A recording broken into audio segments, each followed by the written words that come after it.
मानव जीवन में समय, परिस्थिति और स्थान बड़ी भूमिका निभाते हैं।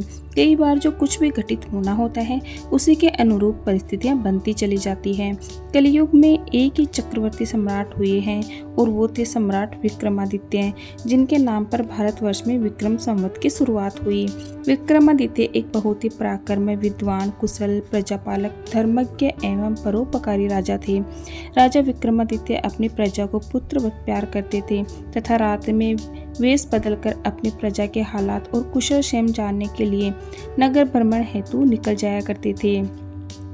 एक बार यूं ही राजा विक्रमादित्य वेश बदलकर देर रात्रि में नगर भ्रमण हेतु निकले। भ्रमण करते करते अमृत वेला का समय हो गया, पांव फटने लगे थे। भोर के इस समय राजा विक्रमादित्य नगर की परिक्रमा वाले मार्ग से गुजर रहे थे। मार्ग के दूसरी ओर घना जंगल प्रारंभ हो जाता था। अचानक राजा ने देखा कि एक नौजवान लकड़हारा कंधे पर कुल्हाड़ी लिए जंगल में प्रवेश कर गया और लकड़ी काटने के लिए एक ऊंची वृक्ष पर चढ़ गया। तत्काल ही राजा विक्रमादित्य ने देखा कि एक भयानक रीछ दौड़ा आया और उसी वृक्ष पर चढ़ने लगा जिस पर वह नौजवान लकड़हारा लकड़ी काट रहा था। रीछ को वृक्ष पर चढ़ते हुए देखकर राजा को बड़ा अचंभा हुआ, क्योंकि रीछ तो वृक्ष पर कभी नहीं चढ़ सकता। उस नौजवान लकड़हारे ने जब रीछ को अपनी ओर आते देखा तो उसके हाथ पांव फूल गए। भय के कारण उसके हाथ से वृक्ष की टहनी छूट गई और पृथ्वी पर गिरकर उसके प्राण पखेरु उड़ गए। तब रीछ वृक्ष से नीचे उतरा और राजा के देखते ही देखते उसने एक सुंदर लड़की का रूप धारण कर लिया और जंगल के समीप ही स्थित एक कुएं की जगत अर्थात मुंडेर पर जाकर बैठ गई। राजा दूर खड़ा कौतूहल से यह सब देख रहा था और सोच रहा था कि यह लड़की बना हुआ रीछ अब क्या करेगा। थोड़ी ही देर में राजा के 2 सिपाही जो रात्रि गश्त पर थे उधर आ निकले और इत्तेफाक से दोनों सिपाही आपस में सगे भाई थे। छोटे भाई की नज़र जब कुएं की मुंडेर पर बैठी उस सुंदर लड़की पर पड़ी तो बड़े भाई से बोला, भाई कितनी सुंदर लड़की बेटी है, मेरा मन कर रहा है कि मैं इससे विवाह कर लूं। बड़ा भाई बोला, बड़े भाई के होते हुए छोटा भाई कैसे विवाह कर सकता है, बड़ा होने के नाते पहले मेरी है इसलिए इससे विवाह तो मैं ही करूंगा। तब छोटा भाई बोला, इसे पहले मैंने देखा है इसलिए इससे विवाह तो मैं ही करूंगा। तब बड़ा भाई बोला कि हम तो व्यर्थ ही झगड़ रहे हैं, क्यों ना हम इस लड़की से ही पूछ लें, यह हम दोनों में से जिसे पसंद करेगी वही इस लड़की से विवाह कर लेगा। इस प्रकार आपस में निर्णय करके दोनों भाई उस लड़की के पास पहुंचे। बड़े भाई ने उस लड़की से प्रश्न किया, हे सुंदरी, आप कौन हो और यहाँ क्या कर रही हो? वह लड़की बोली, मैं पास ही के एक गांव में रहती हूँ और अपने पति की तलाश में निकली हूँ। छोटा भाई बोला, तुम्हारा पति कहाँ है? तुम चाहो तो उसे ढूंढने में हम तुम्हारी सहायता कर सकते हैं। तब वह लड़की बोली, अभी तो मैं कुंवारी हूँ और किसी योग्य वर की तलाश में निकली हूँ। तब छोटा भाई बोला, हम दोनों भी अभी कुंवारे हैं, यदि तुम चाहो तो हम में से किसी एक से विवाह कर सकती हो। लड़की बोली, मैं तुम दोनों में से एक से विवाह कर लूंगी, परंतु मेरी एक शर्त है। दोनों भाई बोले, क्या शर्त है तुम्हारी? लड़की बोली, तुम दोनों में से जो अधिक बहादुर होगा मैं उसी से विवाह करूंगी। इतना सुनते ही दोनों भाई स्वयं को एक दूसरे से श्रेष्ठ सिद्ध करने की इच्छा रखते हुए आपस में युद्ध करने लगे। लड़ते लड़ते दोनों भाइयों ने तलवारें निकाली और एक दूसरे के पेट में आर पार कर दी। इस प्रकार तड़प तड़प कर दोनों भाइयों ने अपने प्राण त्याग दिए। तब वह लड़की जोर से हंसी और उठकर एक दिशा की ओर चल पड़ी। यह लड़की अब क्या करेगी, ऐसा सोचते हुए राजा विक्रमादित्य भी थोड़ी थोड़ी दूरी रखते हुए उस लड़की के पीछे पीछे चलने लगे। अब तक सूर्य भगवान भी पूर्ण रूप से उदय हो चुके थे, परंतु सम्राट विक्रमादित्य एक रीछ के वृक्ष पर चढ़ने और फिर एक सुंदर लड़की का रूप बदलने की विचित्र घटना अपनी आंखों से देखकर अपने सुध बुध खो बैठे थे। उन्हें अपनी भूख, प्यास व राजपाट के विषय में कुछ भी ध्यान रहा तो केवल उस रहस्यमय सुंदर लड़की के विषय में जानने की जिज्ञासा। अतः उस सुंदर लड़की का सावधानी पूर्वक दूरी बनाकर पीछे पीछे करते करते लगभग 200 कदम आगे चलने के बाद राजा विक्रमादित्य के विस्मय की सीमा न रही, क्योंकि राजा विक्रमादित्य के देखते ही देखते एकाएक वही सुंदर लड़की अब एक लड़की नहीं रही, अपितु एक जहरीले नाग का रूप धारण कर चुकी थी। वह जहरीला नाग अब बड़ी तेजी से आगे बढ़ने लगा। कुछ दूर आगे चलकर एक नदी बह रही थी। वह भयानक जहरीला नाग नदी के किनारे पहुंचकर कुछ क्षण रुका और राजा के देखते ही देखते नदी में कूद गया। नदी के बीचों बीच एक नाव चल रही थी जिसमें 20-25 लोग सवार थे। वह जहरीला नाग अब उस नाव की तरफ बढ़ने लगा। सम्राट विक्रमादित्य किनारे पर खड़े यह सब कुछ देख रहे थे। देखते ही देखते वह जहरीला नाग उस नाव में कूद गया। नाग पर नजर पड़ते ही नाव में भगदड़ मच गई और अपनी जान बचाने के लिए लोग नाव से पानी में कूद पड़े। उनमें से जो लोग तैरना जानते थे वे तो तैरकर नदी से बाहर निकल गए और जो तैरना नहीं जानते थे वे सभी लोग पानी में डूबकर मर गए। थोड़ी देर के बाद वह नाग नदी से बाहर निकला और नदी के किनारे किनारे आगे बढ़ने लगा। सम्राट विक्रमादित्य उसके पीछे पीछे चलने लगे। कुछ दूर जाकर राजा विक्रमादित्य को एक बार फिर आश्चर्यचकित होना पड़ा, क्योंकि उस नाग ने एक बार फिर अपना रूप बदला। अब वह एक वृद्ध ब्राह्मण के रूप में था। राजा विक्रमादित्य ने सोचा कि इस रहस्यमय प्राणी के विषय में जानकारी लेने का अब उचित अवसर है, क्योंकि इस समय वह एक वृद्ध ब्राह्मण के रूप में है। अब मैं इससे इसके बारे में सुगमता से पूछ सकता हूँ। यह सोचकर राजा विक्रमादित्य शीघ्रता से उस रहस्यमय ब्राह्मण की ओर बढ़ने लगे। राजा विक्रमादित्य को उस छलावे का पीछा कर रहे थे। अब राजा विक्रमादित्य तेज तेज कदमों से चलते चलते उस वृद्ध ब्राह्मण के सम्मुख पहुंच गए और उसे हाथ जोड़कर प्रणाम किया। वृद्ध ब्राह्मण ने भी हाथ उठाकर अभिवादन स्वीकार किया। तब राजा विक्रमादित्य ने उससे प्रश्न किया, आप कौन हैं? वह बोला, तुम्हें दिखाई नहीं देता? मैं ब्राह्मण हूँ। राजा बोला, आप असत्य बोल रहे हो, आप ब्राह्मण तो नहीं हो। वह बोला, तो फिर तुम ही बता दो मैं कौन हूँ। राजा बोला, तुम वो नहीं हो जो नजर आ रहे हो। वह बोला, मैं जो कुछ भी हूँ, तुम्हें इससे क्या लेना देना? तुम अपने काम से काम रखो और अपना रास्ता नापो। राजा बोला, मैं सच्चाई जाने बिना आपका पीछा नहीं छोड़ूंगा, आपको सच्चाई बतानी ही पड़ेगी। वह बोला, मैंने तुम्हें बताया है कि मैं एक ब्राह्मण हूँ।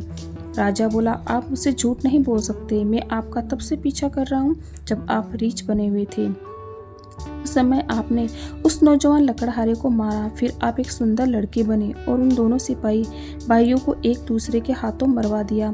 फिर आपने एक जहरीले नाग का रूप धारण करके नदी में छलांग लगा दी और नदी पार कर रही नाव में घुस गए और तुम्हारी दहशत के कारण नाव में सवार यात्रियों में भगदड़ मच गई। नाव पलट गई और आधे यात्री नदी में डूबकर मर गए। अब आपने वृद्ध ब्राह्मण का रूप धारण किया हुआ है। अब सीधी तरह से सच सच बता दो, आप कौन हो? वह बोला, यदि ना बताऊं तो? यह सुनकर राजा ने अपनी तलवार निकाल ली और बोले, तो फिर मरने के लिए तैयार हो जाओ। तुम जानते नहीं यह राजा विक्रमादित्य की नगरी है और मैं राजा का वफादार नौकर हूँ। इस धर्मात्मा राजा की नगरी में इतने लोगों की जान लेकर तुम जीवित बचकर नहीं जा सकते। अब मरने से पहले जल्दी ये बता दो कि तुम कौन हो। राजा विक्रमादित्य की यह धमकी सुनकर वह वृद्ध ब्राह्मण जोर जोर से खिलखिलाकर हंस पड़ा और बोला, मैं जानता हूँ कि यह महाप्रतापी सम्राट विक्रमादित्य की राजधानी है और मैं यह भी जानता हूँ कि तुम ही विश्व प्रसिद्ध सम्राट विक्रमादित्य हो। फिर भी एक बात जान लो कि तुम मुझे मार नहीं सकते, बल्कि एक दिन ऐसा आएगा कि मैं ही तुम्हें मरने के लिए विवश कर दूंगा। उसके यह बोल सुनकर राजा विक्रमादित्य सोचने लगे कि जिसने इस वेश में भी मुझे पहचान लिया वह कोई छोटी मोटी हस्ती तो हो नहीं सकती। तो राजा थोड़े विनम्र होकर बोले, अब आपने मुझे पहचान ही लिया है तो कृपया आप बताएं कि आप वास्तव में कौन हो। तब वह ब्राह्मण बोला, किसी ने सत्य ही कहा है कि संसार में 4 प्रकार के हट प्रसिद्ध है, राजहट, बालहट, त्रियाहट और योगहट। तुम राजा हो, राजहट पर अड़े हो। बिना मेरी सच्चाई जाने तुम मानोगे नहीं, इसलिए मुझे बताना ही पड़ेगा कि मैं कौन हूँ। अतः राजन, अब ध्यान लगाकर सुनो कि मैं कौन हूँ और तुम्हारी राजधानी में क्यों आया हूँ। तब उस वृद्ध ब्राह्मण ने बताना शुरू किया, हे राजन, मैं तुम्हें बताता हूँ कि मैं कौन हूँ। जो भी मैं बताऊंगा एक एक शब्द ध्यान लगाकर सुनना। मेरा नाम काल है। तुम जानते हो कि इस संसार में जितने भी प्राणी जन्म लेते हैं उनकी मृत्यु निश्चित है, इसलिए इस भूमि को मृत्युलोक भी कहा जाता है।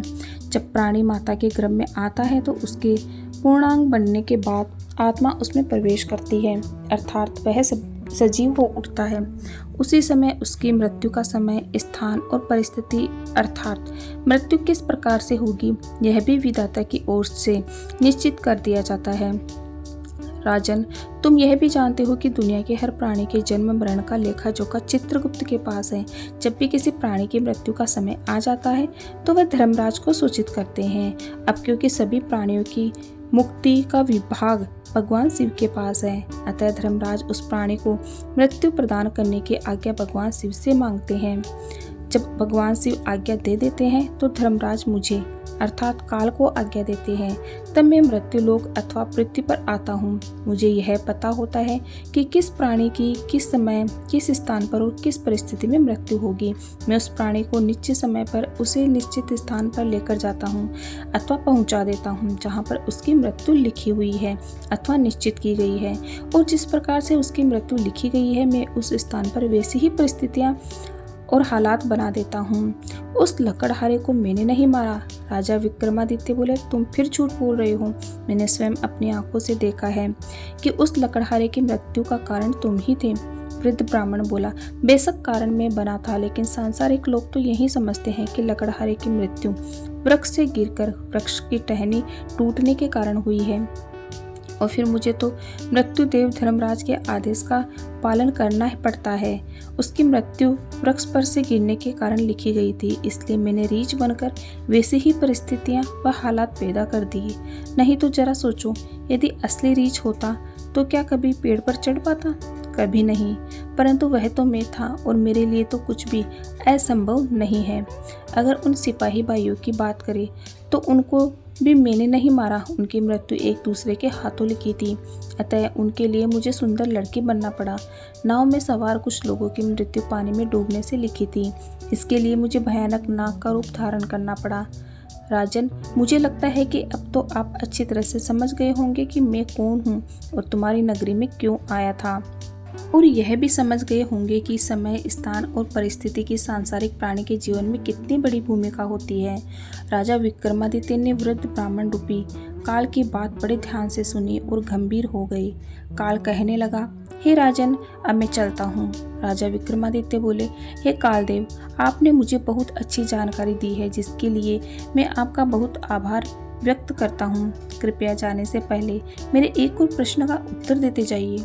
कालदेव बोले, पूछो, क्या पूछना चाहते हो? शीघ्र पूछो, मेरे पास इतना समय नहीं है।